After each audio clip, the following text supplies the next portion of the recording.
Hola amigos, hermanos, me da mucho gusto poder estar nuevamente con ustedes.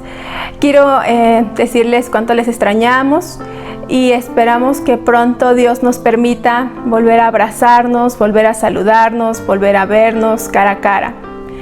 Pero bueno, ahora tenemos esta oportunidad de llegar a ustedes a través de internet, a sus hogares. Y yo quiero comenzar con una oración. Quiero que me acompañes, que cierres tus ojos. Señor, gracias por esta tarde que tú nos has dado para venir delante de ti, para decirte, Señor, que tú eres nuestro Dios, que tú eres nuestro Rey. Queremos, Señor, que tú en esta noche, en esta tarde, tú abras nuestros ojos, tú abras nuestros oídos para tu palabra, nuestro corazón, para poder entender cada una de las cosas de las cuales tu Espíritu Santo quiere enseñarnos. Nos preparamos y nos alistamos para conocerte más. En el nombre de Jesús, amén. Sabes, yo quiero comenzar leyendo un texto. Quiero que tú me acompañes. Este texto se encuentra en Hebreos, capítulo 12, versículo 2. Dice: puestos los ojos en Jesús, el autor y consumador de la fe, el cual, por el gozo puesto delante de él, sufrió la cruz, menospreciando el oprobio, y se sentó a la diestra del trono de Dios. ¿Sabes? Desde que nosotros somos pequeños, desde que quizás vamos al kinder, nos han enseñado que tenemos 5 sentidos. Tenemos el sentido del olfato, que nos permite oler. Podemos oler las flores, podemos oler el olor de la comida deliciosa, podemos oler todos los perfumes. Y bueno, ese es el sentido del olfato. Tenemos el sentido del tacto, a través del cual podemos nosotros tocar superficies, sentir las telas, sentir cómo algunas cosas pueden picar o algunas son más lisas. Ese es nuestro sentido del tacto. Tenemos también nuestro sentido del gusto, a través del cual probamos los sabores. Podemos comer, como nosotros los mexicanos, algo pues muy picoso con chile. También podemos probar lo dulce, lo salado, lo amargo. También tenemos nuestro sentido para escuchar, para oír, a través de nuestros oídos. Podemos oír el canto de las aves, podemos oír una cascada, podemos oír el sonido y el timbre de diferentes tonos de voces. También podemos oír todos los instrumentos musicales y podemos escuchar tantas cosas y melodías tan preciosas. Y también tenemos el sentido de la vista, que nos permite ver todas las cosas que Dios ha creado. Y sabes, yo me preguntaba, ¿qué es lo que Dios ve? Dios ve, dice la Biblia, que en el principio Él creó los cielos y la tierra. Y Él comenzó cada día a crear algo, hasta que formó este hermoso planeta en el cual tú y yo vivimos. Y dice Dios que Él vio lo que había hecho y era muy bueno, era bueno en gran manera. Inclusive Eclesiastés nos dice que todo lo hizo hermoso. Entonces todo lo que Dios hizo lo hizo bello, lo hizo hermoso. Y es a través de nuestros ojos que nosotros podemos contemplar todas esas cosas. Podemos ver el mar, podemos ver las estrellas, podemos ver los planetas, podemos ver los árboles, podemos ver el cielo que Él hizo. Hay tantas cosas que nosotros podemos mirar con nuestros ojos. Y me preguntaba, ¿qué es lo que hoy en día están mirando nuestros ojos? ¿Sabes?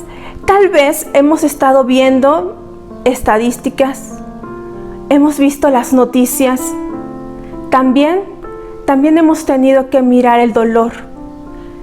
Muchos hemos visto el dolor de otras personas que han perdido a sus seres queridos.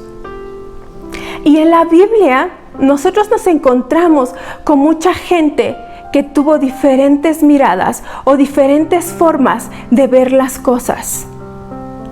Uno de ellos fueron aquellas personas que observaban a Jesús.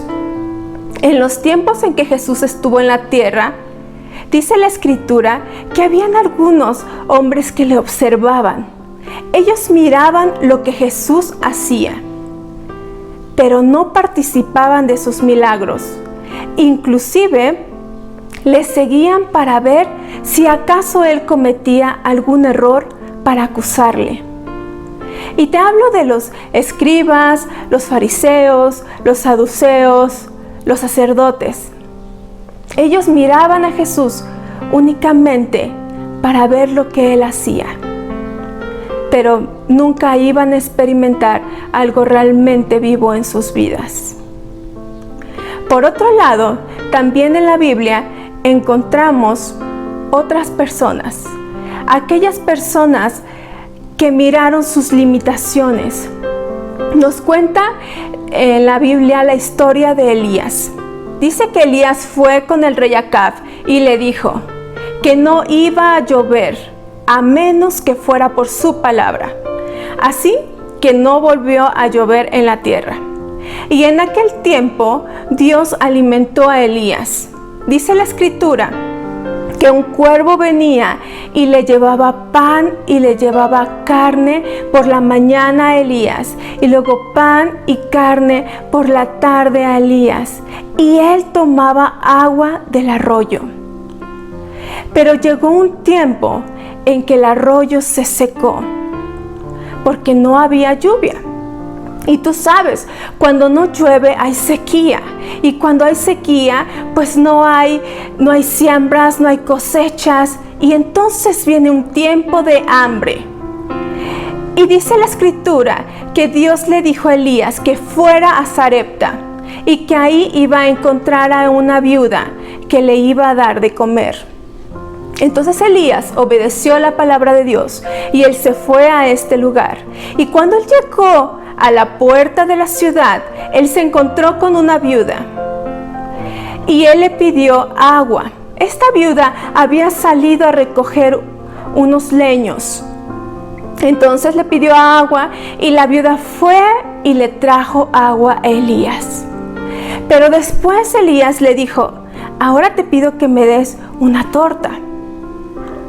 Y entonces la viuda dijo: pero es que solo tengo un poco de harina y un poco de aceite y 2 leños, y voy a cocinar una torta para mí y para mi hijo, y después vamos a dejarnos morir.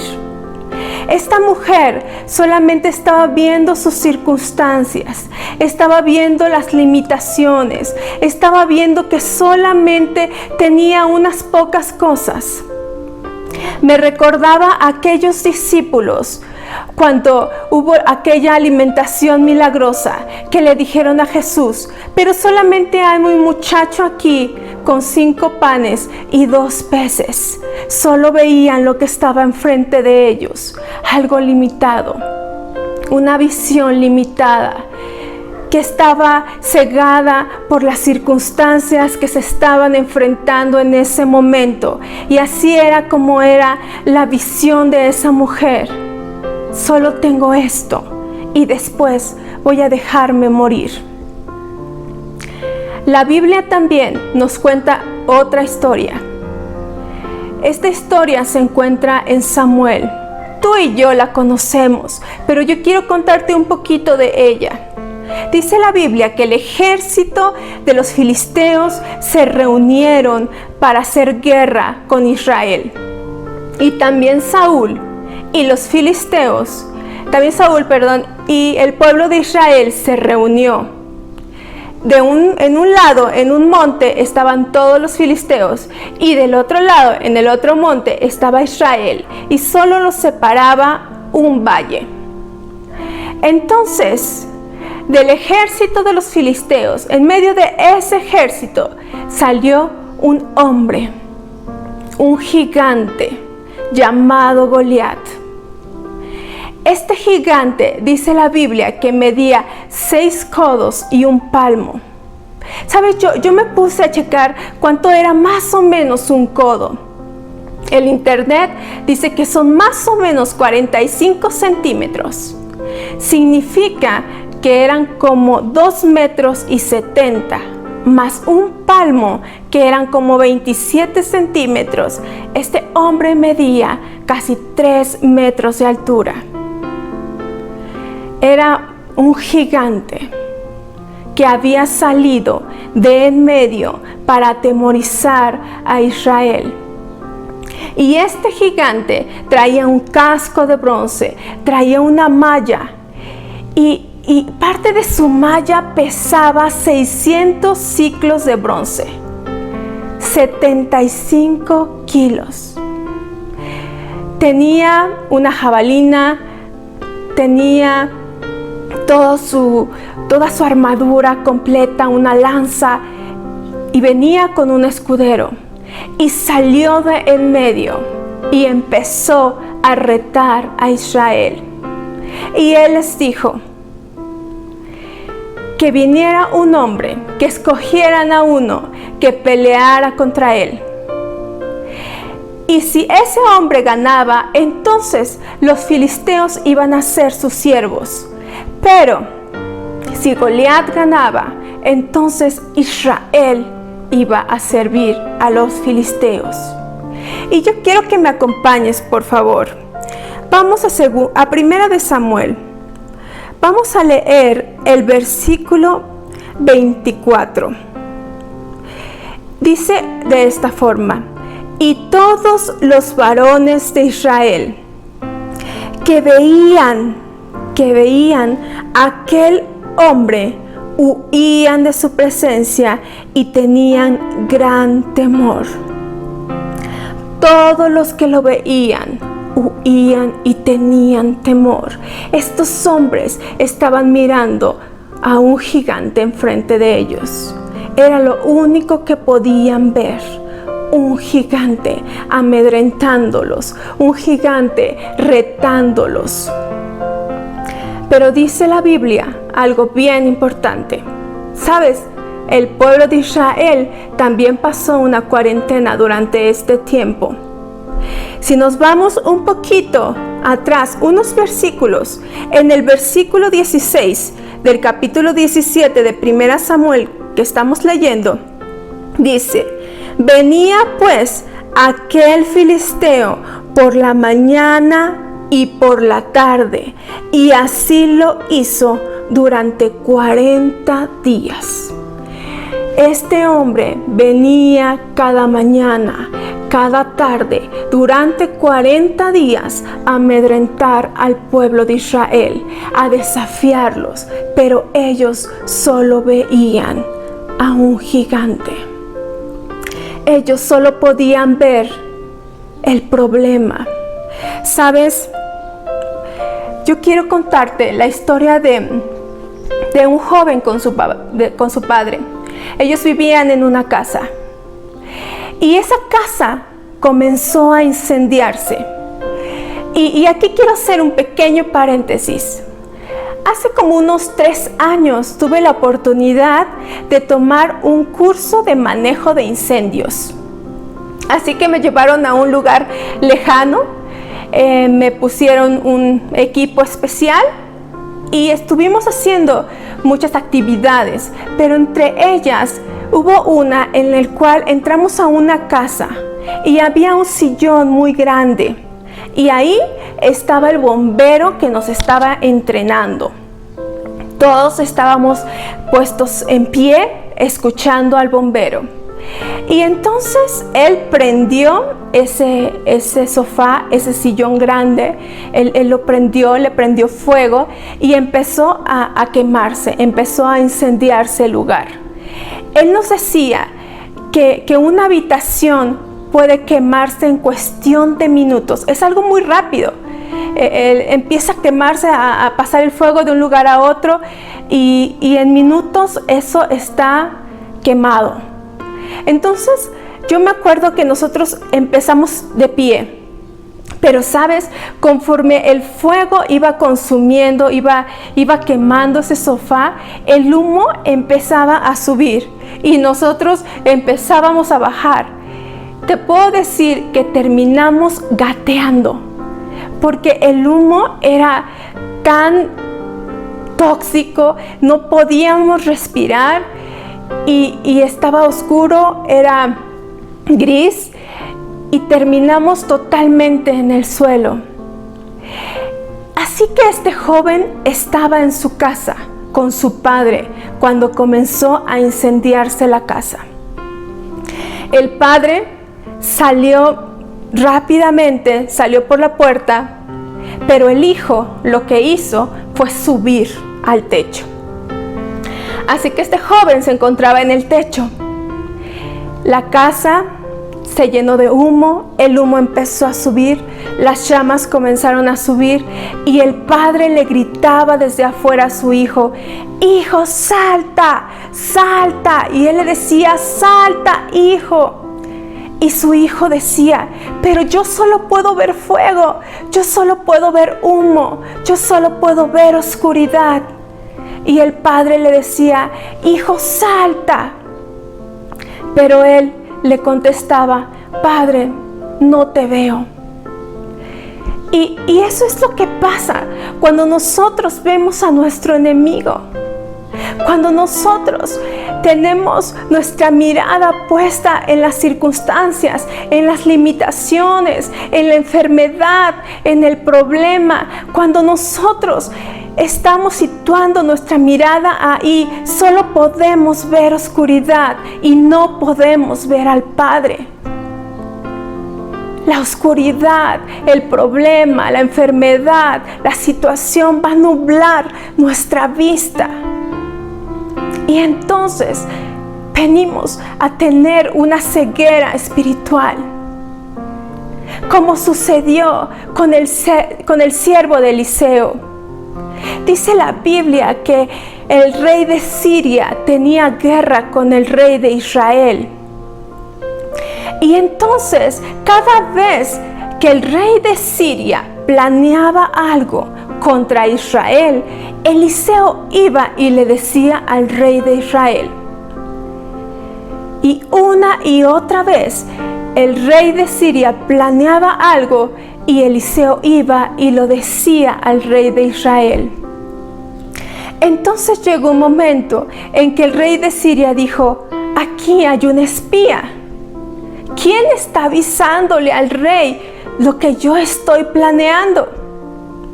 Y entonces alguien le dijo: es que hay un profeta, Eliseo, que le cuenta al rey de Israel lo que tú hablas en tu cámara más secreta.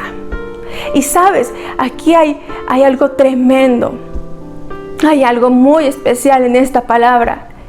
Él estaba pensando que nadie más podía saber sus planes, pero Dios le estaba diciendo a Eliseo todo lo que este hombre hablaba en lo secreto.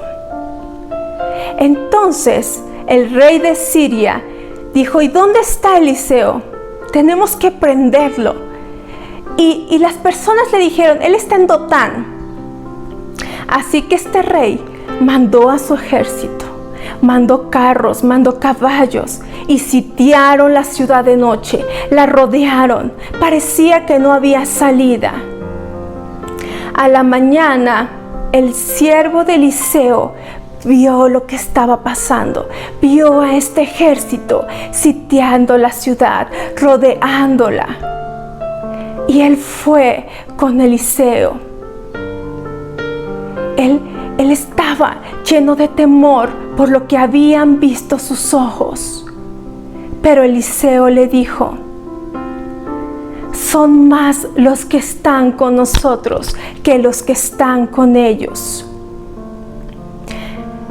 Y dice la Biblia que entonces Eliseo hizo una oración. Él oró por su siervo. Quiero que vayamos, por favor, a Segunda de Reyes, capítulo 6, versículos 16 y 17.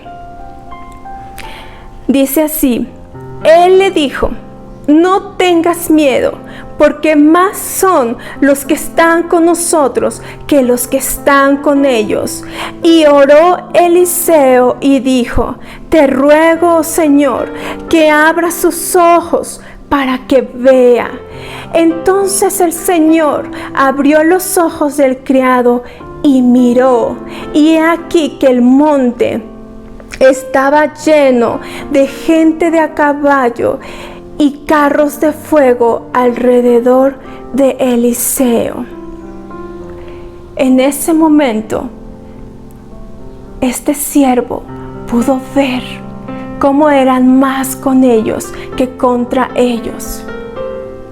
La Biblia nos ha dejado escrito dónde tenemos que poner nuestra mirada. Tenemos todas las bases, todos los consejos de lo que tenemos que hacer. Primero dice: poned la mirada en las cosas de arriba. Eso lo dice Colosenses 3:2. Pon la mirada en las cosas de arriba, no en las de la tierra.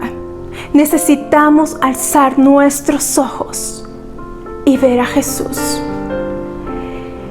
La segunda cosa la vamos a encontrar en Hebreos. Hebreos habla acerca de los hombres de fe. Moisés fue un hombre de fe, y dice la Biblia que por la fe Moisés se rehusó llamar hijo de la hija de Faraón. Y el versículo 26 y el versículo 27 dicen: teniendo por mayores riquezas el vituperio de Cristo que los tesoros de los egipcios, porque tenía puesta la mirada en el galardón. El 27 dice: por la fe dejó a Egipto, no temiendo la ira del rey, porque se sostuvo como viendo al invisible. Necesitamos ver al invisible. Ve conmigo a 2 Corintios 4:18. Dice: no mirando nosotros las cosas que se ven, sino las que no se ven, pues las cosas que se ven son temporales, pero las que no se ven son eternas. Y Eclesiastés 3:11 dice que Dios ha puesto eternidad en nosotros, pero que no lo hemos entendido. Sabes, hay una eternidad para nosotros. Yo me acuerdo de mi hijo pequeño de 4 años que un día me dijo: mamá, ¿cuándo me vas a comprar los patines? Yo recuerdo que cuando él me dijo eso, yo dije, en mi mente empecé a pensar, ¿cuándo yo le dije que le iba a comprar unos patines? Así que únicamente le respondí: ¿los patines?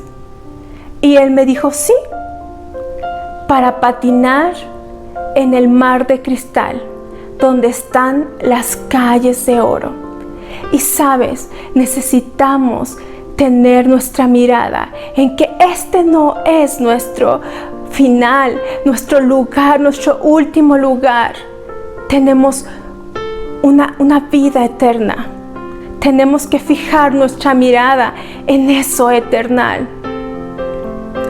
Pero hemos estado perdiendo nuestra visión a causa de todo lo que ha acontecido. Dios dijo que confiáramos que Él había vencido al mundo. Él dijo que no nos dejaría solos, que Él estaría con nosotros todos los días de nuestra vida. Él no dijo solamente voy a estar en los días buenos. Él dijo voy a estar todos los días. Él dijo ni la muerte, ni la vida, ni potestades, ni lo alto, ni lo profundo, nada, ninguna cosa creada, ni lo que está presente, ni lo que va a venir podrá separarte de mi amor. Nada nos puede separar de su amor, ninguna circunstancia, pero necesitamos abrir nuestros ojos para poder ver al Padre. Necesitamos quizás como aquel ciego que dice la Biblia, que era de Jericó. Se llamaba Bartimeo y él estaba a la orilla del camino mendigando. No podía ver. Escuchó que Jesús estaba por ahí y él entonces empezó a gritar: Jesús, Hijo de David, ten misericordia de mí. La gente lo callaba, le decían que no siguiera hablando, pero él alzaba más su voz. Él no podía ver si Jesús estaba cerca o estaba lejos, pero él clamaba y decía: ten misericordia de mí. Y entonces Jesús se detuvo y lo llamó, y quizás fue uno de sus discípulos de Jesús el que fue y le habló y le dijo: ven, ten fe, ten confianza, levántate, te llama. Y entonces este hombre, Bartimeo, fue con Jesús. Y dice la Biblia que Jesús le dijo: ¿qué quieres que te haga? Y él le dijo: que recobre la vista. No sé cuántos hoy en día necesitamos recobrar la vista. Necesitamos recobrar la vista para dejar de ver las limitaciones, para dejar de ver a nuestro enemigo, para dejar de ver lo gigante que puede ser esa enfermedad. Necesitamos esta tarde pedirle a Dios que abra nuestros ojos y recobremos la vista.